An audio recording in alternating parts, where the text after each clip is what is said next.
मोबाईलला मुक्ती मिळणार आहे का? मोबाईलला तर खूप म्हणजे बजेट म्हटलं. बरं एकदा लावून दिलं की बॅटरी जोपर्यंत चार्जिंग आहे तोपर्यंत चालते, काही टेन्शन नाही. थकलो मारण्याचं काम आहे का? आता नवीनच फॅट निघाला, आमच्याकडे आहे, तुमच्याकडे आहे काही माहित नाही. आमचा मराठा समाज जो आहे ना, छत्रपती शिवाजी महाराजांची आरती करतो आणि आरती चालते डीजे वरती, लग्नामध्ये वगैरे. पहिली छत्रपतींची आरती हातामध्ये घेतल्या जाते किंवा मग मेणबत्त्या घेतल्या जातात आणि मग छत्रपतींची आरती केल्या जाते. डीजेवर पाठ तर करा म्हणायचे तर आवड आहे. त्याला काय म्हणणार आहे? ते यंत्रवत आहे, नुसतं यंत्रवत आहे.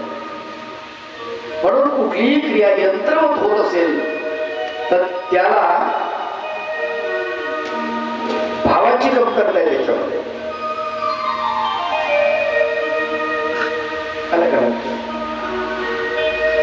म्हणून भगवंत म्हणतात प्रीतिपूर्वकम, ते प्रीतिपूर्वक असतात.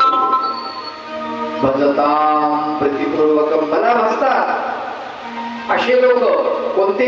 जे सतत माझ्याशी युक्त असतात, ते मला प्रेमानं भजतात, प्रीतीनं भजतात. मग मी त्यांना काय करतो? ददामी बुद्धियोगंतम, माझा बुद्धियोग मी त्यांना देतो.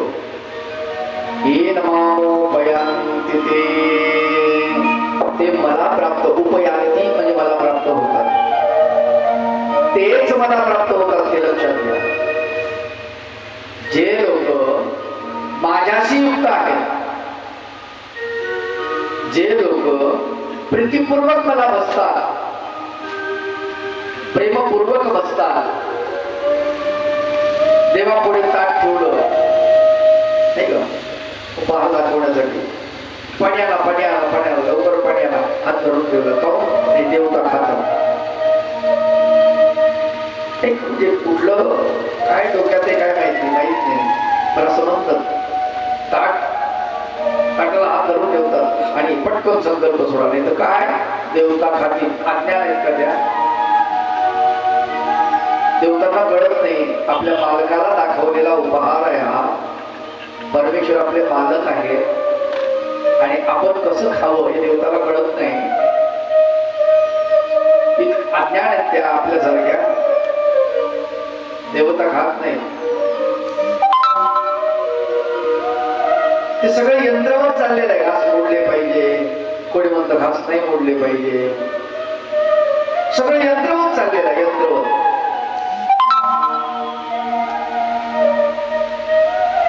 अरे भाव हा आहे, तुम्ही जे खाता ते खाण्याच्या अगोदर भगवंताला दाखवणे, प्रार्थना करणे की प्रभू हे अन्न विषाक्त असेल. विष म्हणजे कोणतं? विकाराचं विष, विकल्पाचं विष, द्वेषाचं विष, मत्सराचं विष, काम, क्रोध, लोभाचं विष. हे अन्न जे बनवणाऱ्या व्यक्तीपासून ते वस्तू आणणाऱ्या व्यक्तीपर्यंत नाही का, कोण काय करल सांगता येत नाही ना. कोणाची बुद्धी कशी आहे काही सांगता येतं का? माणसाच्या अनेक प्रकृती आहेत, मूर्ती तितक्या प्रकृती. कोणी राजस असेल, कोणी तामस असेल, कुणाला त्या स्वार्थ असेल, कुणाला लोभ असेल, कुणी क्रोधी असेल. आणि तो व्यापार करत असताना तो भाव त्या पदार्थामध्ये उतरलेला आहे ना. चपात्या लाटताना तुम्ही जर राग चपात्या लाटल्या तर तुमचा राग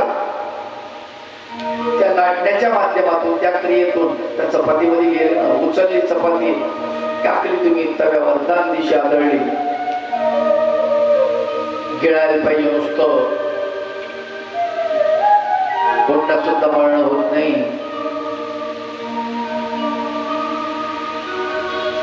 उपयोग आहे का ते? चपाती कशी झाली? चपातीमध्ये शिव्या घुसल्या. आपल्याला कळत नाही, नकळत या गोष्टी अशा होत असतात. आणि मग असे पदार्थ भगवंताला दाखवल्यानंतर भगवंताकडे त्यांना प्रार्थना करावी लागते की यातला हा जो दोष आहे हा निघाला पाहिजे प्रभू, कारण मला भोजन करायचंय. माझ्यामध्ये जर हे सगळं शिरलं, माझ्यामध्येच काही कमी आहे का? नाही. माझ्यामध्ये राग आहे, द्वेष आहे, काम आहे, क्रोध आहे, मद आहे, मत्सर आहे, लोभ आहे, मोह आहे, सगळं माझ्यामध्ये आहे ना. आणि वरून दुसऱ्याचं माझ्यात जर घुसलं तर माझं कसं होईल? म्हणून देवाला प्रार्थना करायची की हे अन्न भगवंता आपल्या कृपा दृष्टीने हे पवित्राचे पवित्र करावे.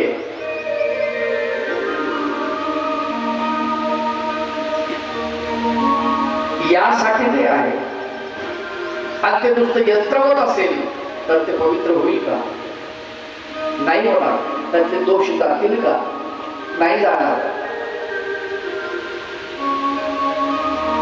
म्हणून या सगळ्या क्रिया भगवंत म्हणतात की ते माझ्याशी युक्त पाहिजे. तेषां सतत युक्तानां अधिक भजतां प्रीतिपूर्वकं, जे मला प्रीतिपूर्वक भजतात, प्रेमानं भजतात. तक्रार नाही आहे भगवंताबद्दल. आपली तर तक्रार असते, देवा मी दररोज येतो, उदबत्ती लावतो, सुपारी वाहतो, दंडवत घालतो, पारायण करतो, स्मरण करतो, तरी माझं बरोबर नाही होऊ राहिलं. हे काही बरोबर नाही. असं एवढं सगळं करत असताना तुम्ही माझ्याकडे लक्ष देत नाही, चांगलं नाही. अशी तक्रार करतो आपण. आलं का लक्षात? हे प्रीतीमध्ये तक्रार नसते, प्रीतीमध्ये भीती नसते. लक्षात ठेवा. भीती कुठं असते? स्वार्थामध्ये भीती असते. आपण स्वार्थ या भावनेने भगवंताकडे जातो, संताकडे जातो. काय उपयोग आहे यांना जीव घातल्यानंतर? काय उपयोग आहे दान दक्षिणा दिल्यानंतर? काय उपयोग आहे दंडवत केल्यानंतर? अशा भावनेने जर आपण गेलो तर आपल्याला काही प्राप्त होणार नाही. ते प्रीतीपूर्वक आहे.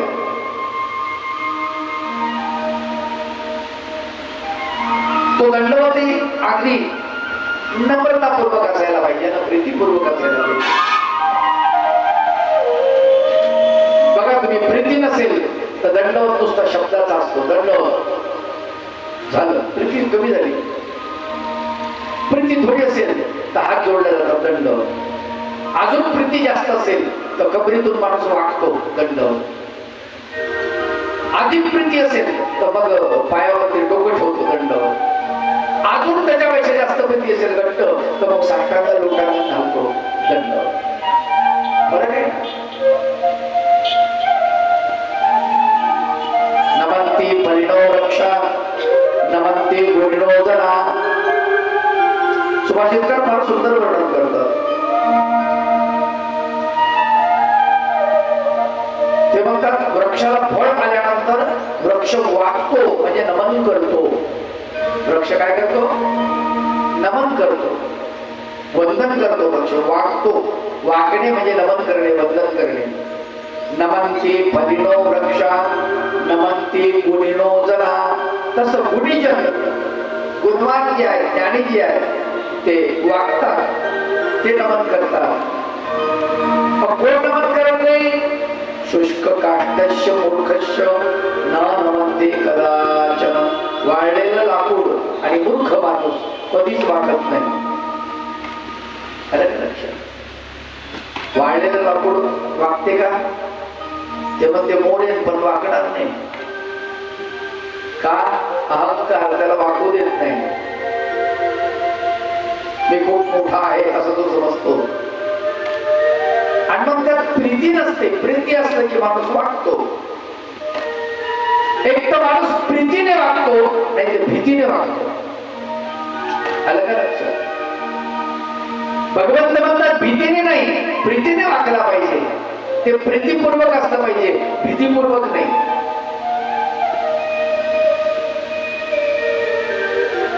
आपल्या परिसरामध्ये एखादा बदमाश असेल, एखादा गुंड असेल, त्या माणसाला आपण नमस्कार करतोय, नमस्कार, भीती वागतो. का हो? भीती. आपण याला नमस्कार नाही केला तर अवघड होईल. आमदार आले, आपण नमस्कार करतो. प्रीती असते का भीती असते?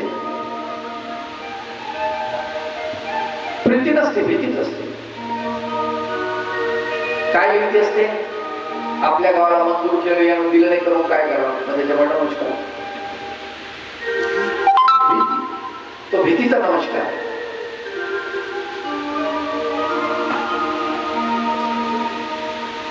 भीतीपूर्वक नाही, भगवंताने सुंदर सांगितलं प्रीतीपूर्वक. मग त्याला मी काय करतो म्हणाले, तो प्रीतीपूर्वक जर मला भजत असेल, तो माझ्याशी युक्त असेल, जो कुणी पुरुष तेषां सतते युक्तानां भजतां प्रीतिपूर्वकं ददामि बुद्धियोगंत, त्याला मी माझ्या बुद्धीचा योग देतो, ज्ञान देतो. येन मामोपयन्ति ते मला उपयंती, मला प्राप्त होतात, ते मला येऊन मिळतात. कारण त्याच्यामध्ये काय, माझ्याशी युक्त आहेत आणि प्रीतीपूर्वक आहे त्यांची क्रिया. प्रीतीपूर्वक, लक्षात ठेवा, प्रीती अत्यंत महत्वाचा शब्द आहे या श्लोकामधला. आपली प्रत्येक क्रिया ही प्रीतीपूर्वक असायला पाहिजे.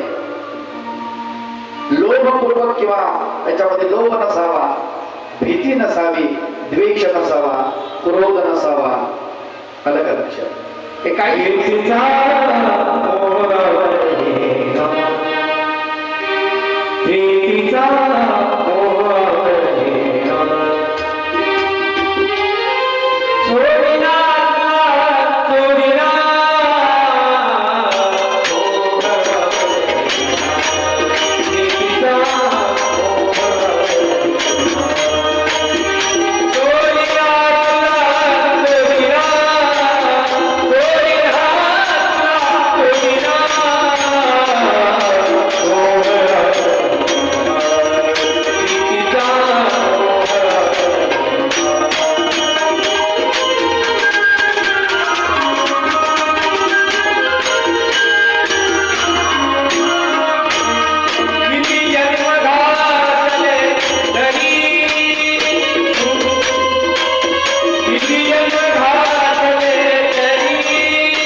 आणि त्याची भक्ती केली तर तो भेटणार आहे का?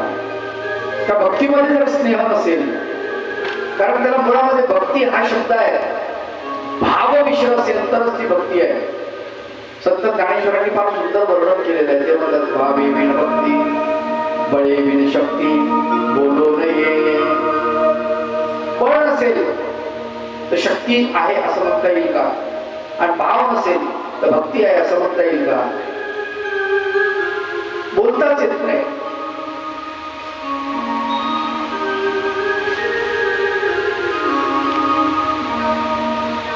जमिनीमध्ये ओल नाही आणि ओल जर नसली, बीज अंकुरित होईल का? होणार नाही. उत्तम प्रतीचं बीज आणलं तुम्ही, उत्तम प्रतीचं, आणि जमिनीत टाकलं, पाणीच नाही, उपयोग काय? का? ओल नाही. ओल म्हणजे स्नेह आहे. ओल म्हणजे काय? प्रीती आहे. तसं भक्तीमध्ये प्रीती असायला पाहिजे. तेषां सतती युक्तानां भजतां प्रीतिपूर्वकम्. आणि ते मला प्रीतिपूर्वक जर भजले, प्रेमपूर्वक भजले, तर मी काय करतो म्हणाले, ददामी बुद्धियोगंतम, मी माझं त्यांना ज्ञान देतो. ये नमामोपयांती, आणि त्या ज्ञानाचं आचरण करून ते मला उपयंती म्हणजे प्राप्त होतात. भगवंताला प्राप्त होण्यासाठी प्रीतीपूर्वक बजायला पाहिजे, हा त्याचा अर्थ. अशी ज्ञानशक्ती भगवंत देतात एखाद्या भक्ताला. आणि ज्ञानशक्ती देऊन काय होते किंवा त्याचं काय करतात, ईशामेवानुकंपार्थ महवज्ञानदंतम नाशयाम्यात्मभावस्तो ज्ञानदीपेन भास्वतम्. भगवंताने दिलेले ते ज्ञान त्या जीवात्म्याला दैदिप्यमान करतो.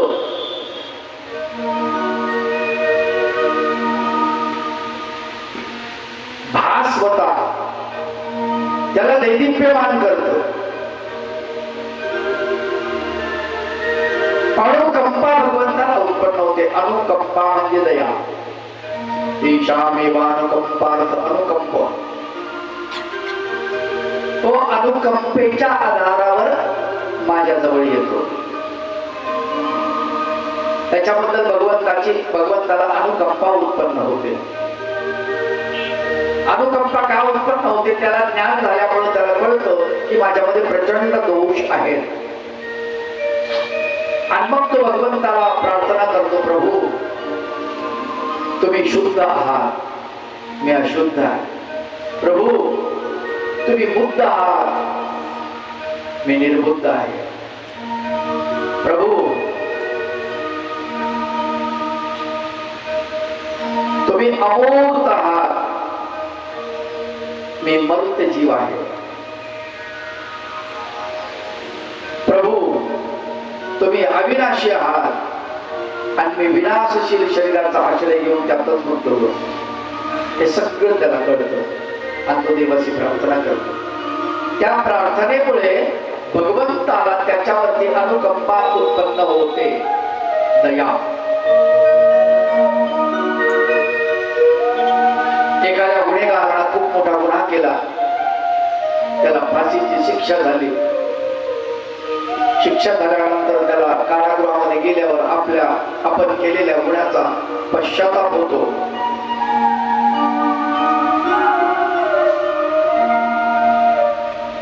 आणि तो न्यायाधीशासमोर बोलतो की मी केलेला अपराध फार मोठा आहे, तुम्ही देताय ती शिक्षा फार कमी आहे. खरंच मी या शिक्षेला पात्र नाही आहे, याच्यापेक्षा जास्त शिक्षा मला पाहिजे. कारण मी खूप मोठा गुन्हा केला आहे. पण जे घडलं ते नकळत घडलं, अनपेक्षित घडलं.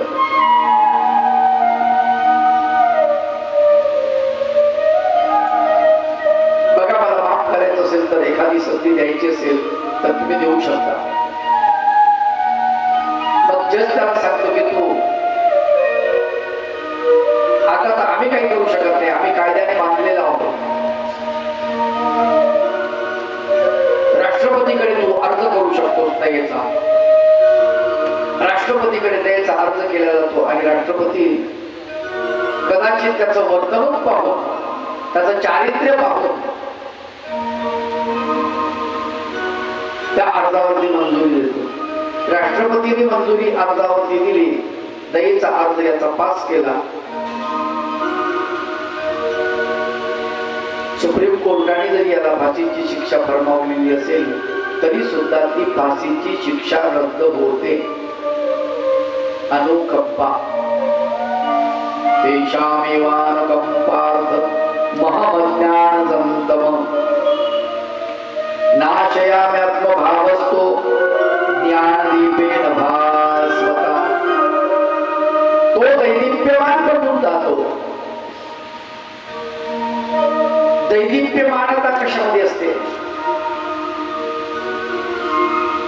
ज्याही माणसाने तुकडोजी बाबाला बघितलंय, गाडगे बाबाला बघितलंय, अर्वाचीन गोष्ट आहे, अलीकडची. असे अनेक संत तुम्ही बघितले असणार की त्यांच्याकडे पाहिल्यानंतर माणसाला आपोआप समाधान वाटायचं. अशी काही माणसं होती की त्यांच्या काही कथा बनल्या गेलेल्या आहेत. महानुभाव पंथातही असे काही संत अर्वाचीन काळामध्ये होऊन गेले की ज्यांच्या तपश्चर्याचं तेज, त्यांच्या प्रीतीचं तेज, भगवंताला केलेली प्रीती त्याचं तेज त्यांच्या चेहऱ्यावरती दिसत होतं. पाटोदेकर दर्यापूरकर बाबा नावाचे संत 45 राहत होते. लोक म्हटले आम्हाला महावाक्य सांगा.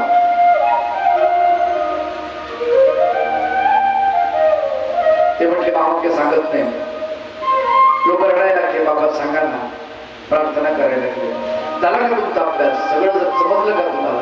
आता फक्त एवढंच राहिलंय का? महावाक्यच समजून घ्यायचंय का?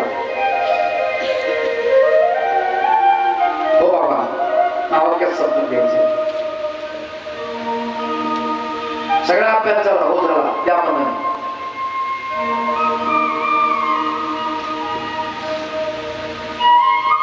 एक वर्ष सगळ्या शास्त्राचं मनन विद्यार्थ्यांकडून त्यांनी पहिलं घेतलं.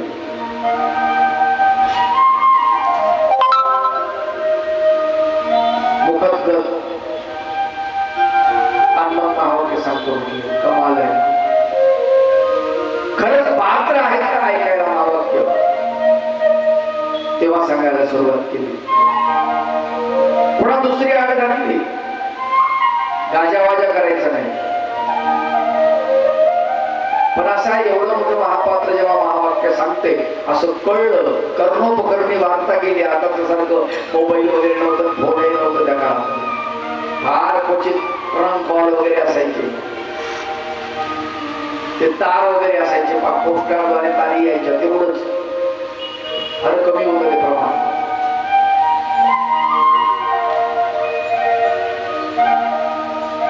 पण वार्ता कळली आणि 45 खूप लोक जमा झाले.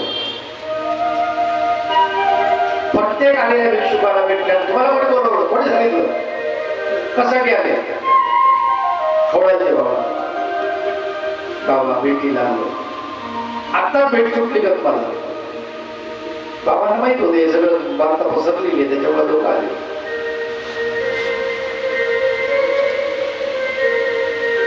पोथी सुरुवात झाली. सांगितलं की सकाळी पहाटे 4 वाजता पोथीला यायचं असेल तर यायचं. दिवसभर काही चालणार नाही, दिवसभर नामस्मरण चालते.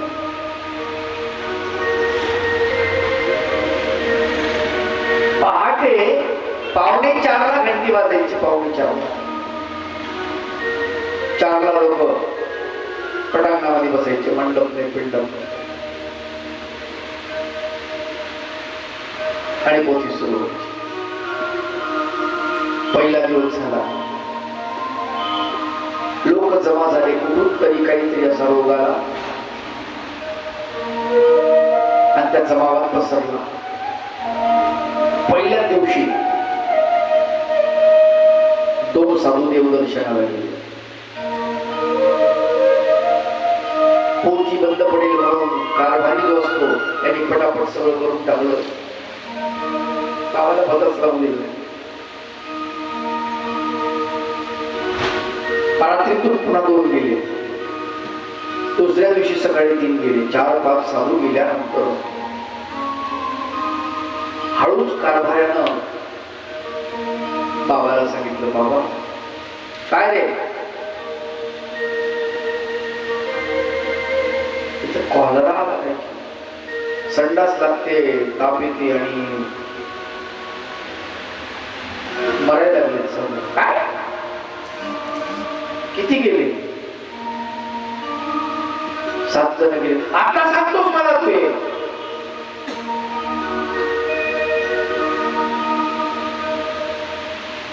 तसेच उठले. 45 जे आत्मतीर्थ आहे तिथे गेले. काठी हातामध्ये, काठी बाजूला ठेवली. दंडवत वगैरे नाही नाही असे बोलायला लागले. मी काही तमाशा लावला का म्हटले,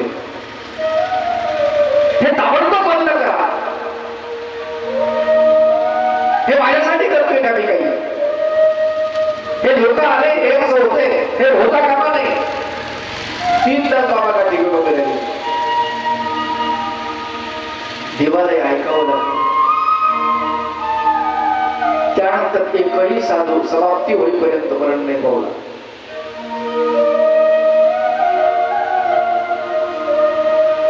असे खूप आहे, त्यांच्या चेहऱ्यावर आपल्याला तेच दिसतं. असे खूप संत आहे. ज्ञानदीपेन भास्वता, ज्ञानाची दीप्ती जी आहे त्यांच्या चेहऱ्यावरती आपल्याला दिसते. तृप्तता जी आहे, ज्यांनी ज्यांनी गाडगे बाबांना पाहिलं त्यांना माहिती आहे की तृप्तता जी दिसत होती. काय होतं त्यांच्याकडे? काहीच तर नव्हतं. एक फुटकं खापर ते डोक्यावर ठेवायचे, अर्ध कापलेलं मडको, हातामध्ये खराडा, जणू अस्त्रांनी शस्त्रांनी भरलेला असा तो संत दिसे. तेच त्याचं अस्त्र, तेच त्याचं शस्त्र. भूक लागली की गावामध्ये भिक्षा मागायची, पाये भाकरवाड, गाव झाडून काढायचं, संध्याकाळी लोकांना प्रबोधित करायचं. हातात 2 दगड घ्यायचे. दगड, तबला नव्हता, पेटी नव्हती, झांज नव्हती, टाळ नव्हता, काही नव्हतं. दगडावर दगड आदळायची, त्याचा नाद करायचा, त्याचा आवाज करायचा आणि भगवंताचं भजन गायचं. गोपाला गोपाला देवकी नंदन गोपाला, गोपाला गोपाला देवकी नंदन गोपाला,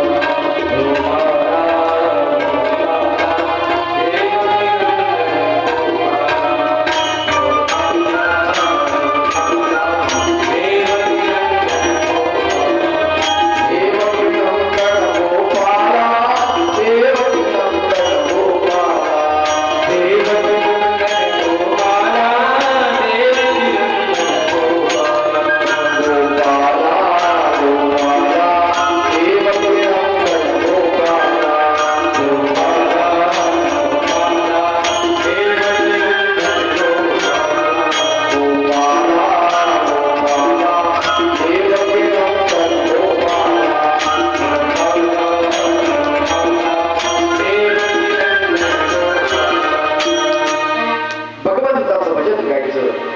लोकांना प्रबोधित करायचं, संवाद साधायचा.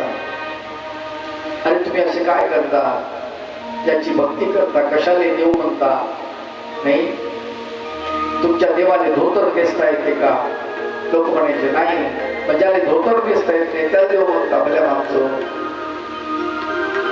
तुमच्या देवापुढं निवड ठेवला आणि कुत्र्यानं जर निवड खाल्ला तर देवाला हाकलता येते का? लोक म्हणायचे नाही, मग ज्याले आपल्या समोर ठेवलेलं ताट निवड त्याला हाकलता येत नाही, कुत्र्याले खाऊ देते, त्याला देव म्हणता. तुमचं का रक्षण करण राजे हो? मग खरा देव कोणता आहे? तर गजर म्हणायचे गोपाला गोपाला देवकी. कृष्ण हा देव आहे, याची भक्ती करा. आम्ही प्रत्येकामध्ये गुंतून पडलेलो आहोत, त्याच्याशी प्रेम करा. जगाशी प्रेम करणारे हे ज्ञानदीपेन भास्वता, त्यांच्या चेहऱ्यावरती ज्ञानाची दीप्ती दिसते आहे, ज्ञान दिसते, प्रकाशात होतात चेहरे, असं ते वर्णन आलेलं आहे. कशा प्रकारे होते ते? विद्यते हृदय ग्रंथी छिद्यते सर्व संशया, क्षीयते तस्य कर्माणि तस्मिन् दृष्टे परावरे. विद्यते हृदय ग्रंथी,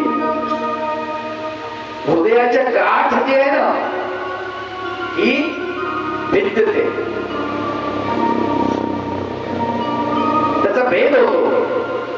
छिद्यते सर्व संशया, सर्व संशयाचा छेद होतो. क्षीयते तस्य कर्माणि, सर्व कर्म नष्ट होतात तस्मिन् दृष्टे परावरे, त्याला परावर दृष्टी म्हणतात.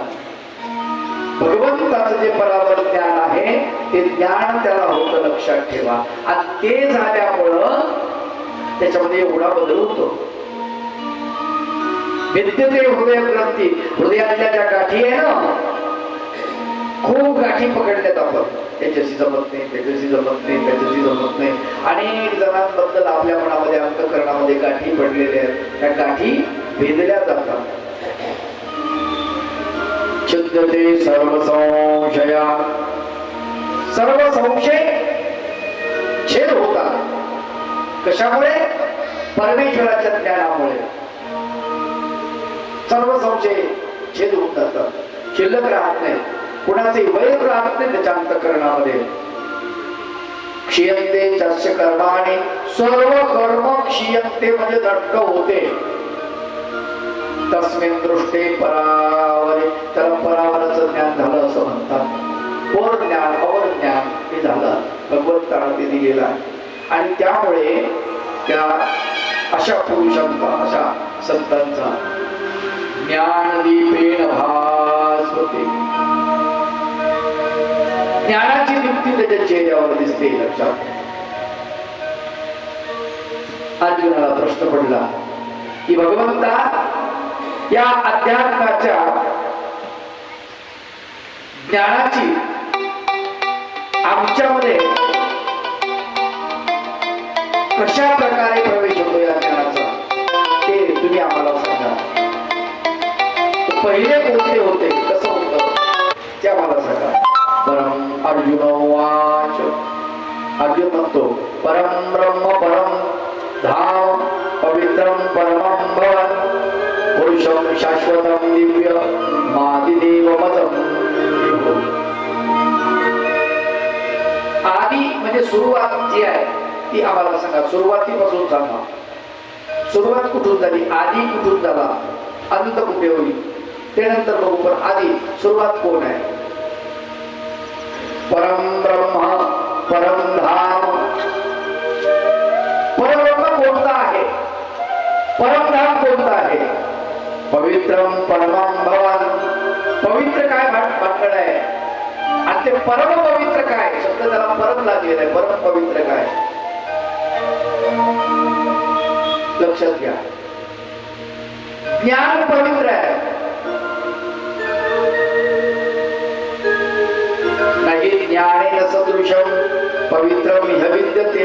ज्ञानासारखी पवित्र वस्तू दुसरी कोणती नाही म्हणले. परमेश्वराचं जे ज्ञान आहे ना ते पवित्र आहे. पण आपण बघितलं पतिव्रता पवित्र आहे, पण ज्ञानाच्या खाली. एखाद्या माणसाचं अंतःकरण स्वच्छ असेल, निर्मळ असेल, त्याच्यात द्वेष नसेल, तर त्याचं अंतःकरणही पवित्र आहे. पवित्र शब्दाचा अर्थ गोमूत्र शिंपडून जे तयार केलं ते पवित्र आहे असा अर्थ समजू नका. झाडून स्वच्छ केलं